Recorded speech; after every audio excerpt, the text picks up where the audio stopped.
Hello, we're going to do question number 1.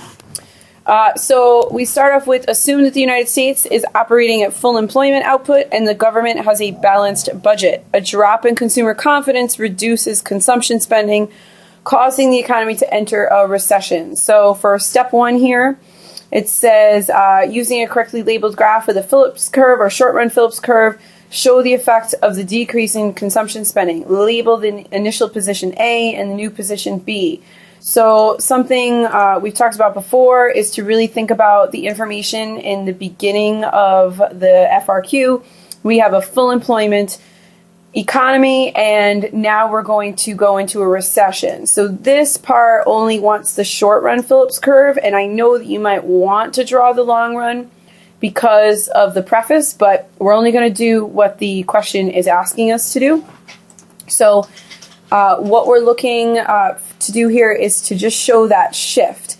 So if you all recall, when we have a drop in consumer confidence, we would see the demand line shift to the left, and that would lower price level and increase unemployment.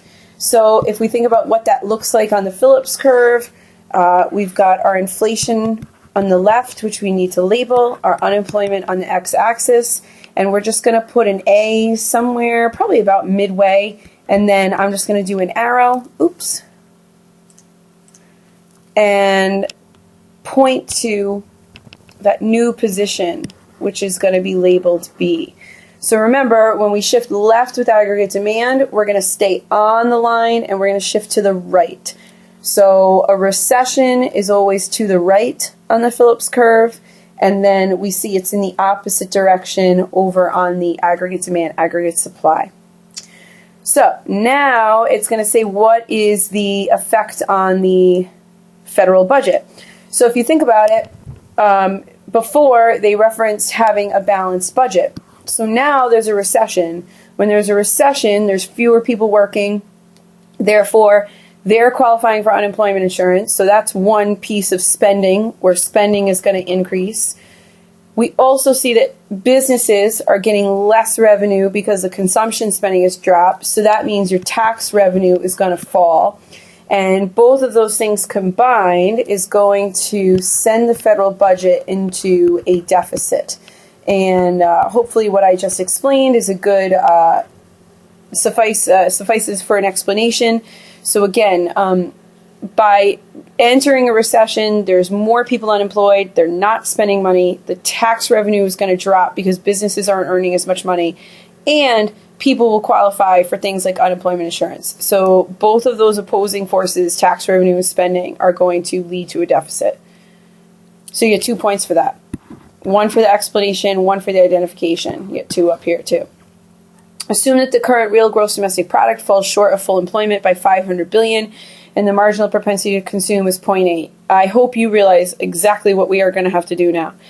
Calculate the minimum increase in government spending that could bring full employment. So we have 500 equaling the product, the change in spending times the spending multiplier. Remember the spending multiplier we're going to get from this 0.8. It's 1 over the MPS, which is going to be 1 over 0.2. That turns into 1 over 2/10, which is going to turn into 5. So 500 equals the change in spending times 5. And if we do a little division, we're going to see that the government needs to spend $100 billion. Part 2 is that question that I tell you that they're going to ask you all the time, which is instead of increasing the government spending, what if they just decided to cut taxes as a way to stimulate the economy? Will the reduction in personal income taxes required to achieve full employment be larger than or smaller than the government spending change? So you have to think, if we're going to cut taxes to get that same $500 billion worth of growth, are we going to do more than $100 billion of a cut or less? So we know that spending has a greater impact because of the marginal propensity to save. So you could say that the tax cut is going to have to be larger than $100 billion because of people's marginal propensity to save, or you could actually do out the math. So because the spending multiplier is 5, the taxing multiplier is negative what? 4. So a -4 times a tax cut of the same amount, just to test it out, would equal only $400. It's a -100 there, $400 billion of growth. So the tax cut would not yield the same results. So you can explain that one of two ways. You can explain it with the concept of the marginal propensity to save, or you could do it with the actual math proving you would have to do more than 100. Lastly, a new skill that we've been working on in this unit, which is the loanable funds graph. So the loanable funds market, they would like us to do a correctly labeled graph of that, showing the impact of the increased government spending. So the kicker here is that we have to get part B right in order to get this correct, because we have to know that the government is now entering a deficit.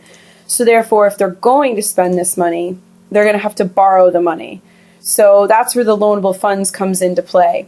So, you know, if you didn't get the deficit part right in the beginning, you might get to this part of the question and think, well, I don't know, what's going to happen? Well, if you're dealing with the loanable funds, you're probably dealing with the government borrowing money. So it's a good sign that maybe you need to go back and look at Part B again.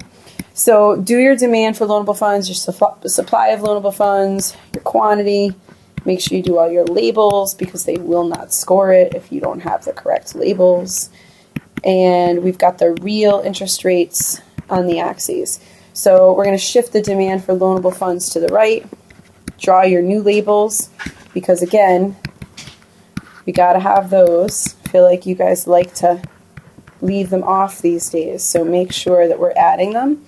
And then just like we did with the money market, I think that it is a good idea to put a little caption over here that say real interest rates will increase. So there's no doubt, and whoever's reading your exam doesn't have to analyze your graph for the response. They can just look at it and see the caption.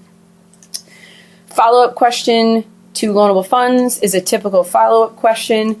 How will the real interest rate in Part D affect the growth rate in the United States?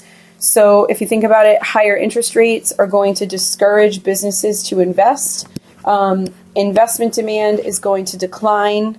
The dollars invested in the economy are going to decline, because businesses will feel less incentive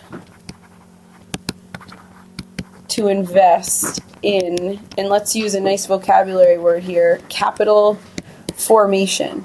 So anything that's going to create growth is going to be an increase in productivity. So better technology, better worker training, better management.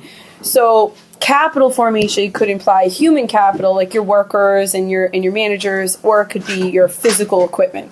So the higher interest rates are a deterrent for that. So this is your question number 1. Hope you feel okay about it. And check out the next video for question number 2.